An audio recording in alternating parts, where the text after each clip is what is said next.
Morning সবাইকে। আমি বহুদিন বাদে আবার আমার অনেক দূরের মানে এক্স দিদির সঙ্গে দেখা, বর্তমান দিদিকে সঙ্গে নিয়ে এক্স দিদির সঙ্গে দেখা হয়ে গেছে। রূপালী দিদি, তুমি এদিকে আসো। আমরা তিনজনে আবার মানে হঠাৎ করে এইভাবে আসতে গিয়ে না যাচ্ছি বাংলা টিচারের বাড়ি। কি হলো ঘটনাটা ইয়ে কি দিই বলো। আমি বললাম যে হর্ষবর্ধনে চলো, আমার বাংলা ম্যামের টিউশন আছে, ছেলেকে নিয়ে আসতে হবে। ওই এই রোটাই বাকি আছে, সবগুলোই কভার হয়েছে। লিং রোড থেকে শুধু এবারে এইটুকু আসার বাকি। বলছে চলো, মানে এইদিকে বলছে, এইদিকে তো আমি একটা আমার স্টুডেন্টকে ক্লাস করিয়েছি সুরেশচন্দ্র স্কুলের রক্ষিত। আমি তখনই বুঝে গেছি আর কেউ নয়, আমাদের রূপালী। নামটা মনে করতে করতে তারপরে আর কি মানে এরকম হয় আর কি, নামটা অনেক সময় কি হয়, হয়তো মুখটা মনে আছে, সবই মনে আছে, নামটা গুলিয়ে যাচ্ছে।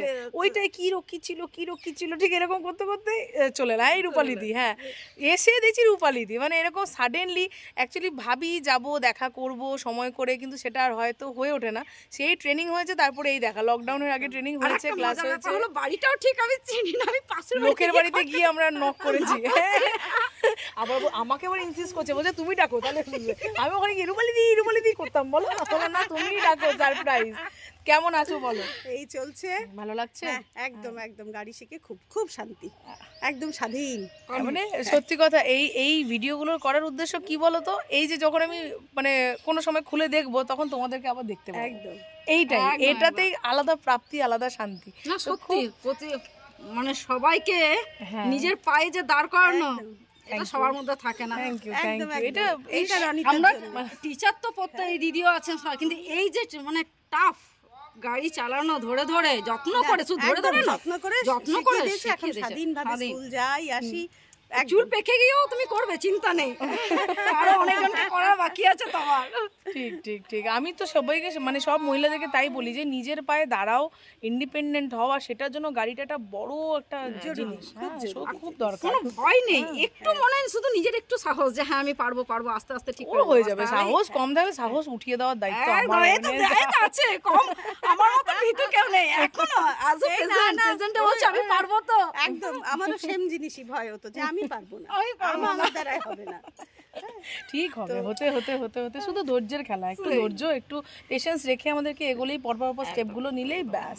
এটুকুই শুধু বলি। আমি একটা কথাই বলি যে যেখানে শিখছো শেখো, কিন্তু নিয়ম কানুনগুলো একটু দেখে, মানে চালিয়ে নিলাম মানেই কিন্তু গাড়ি চালাচ্ছি এটা না, এইটা কিন্তু খুব যত্ন হিসাবে তুমি আর তোমার নিয়ম কানুনগুলো ধরে ধরে শেখানো, ওগুলো একদম এই নিয়ম কানুনগুলোর জন্যই সব। নিয়ম কানুনটা ঠিকঠাক হলে তারপরে তুমি অনেকটা রিল্যাক্স ওয়েতে মানে চালাতে পারবে, এবং সবকিছু মেনটেন, মানে যেখানেই তুমি যাও তুমি কিভাবে হ্যান্ডেল করে বেরিয়ে আসবে তোমার ওটা নলেজ হবে।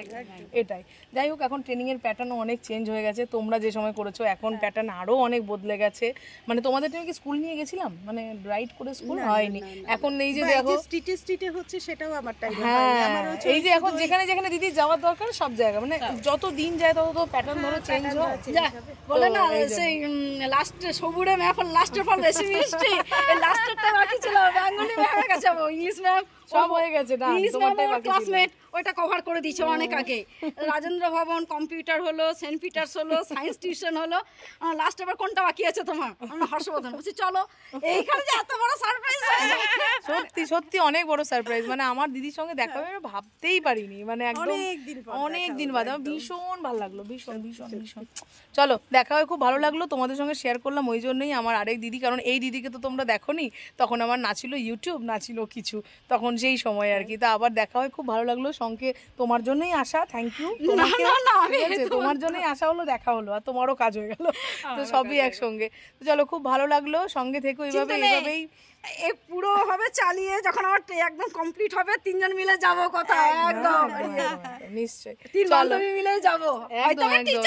গল্প চলুক। টাটা, বাই বাই, সবাইকে টাটা করে দিই। আমিও বৌদি বলি না।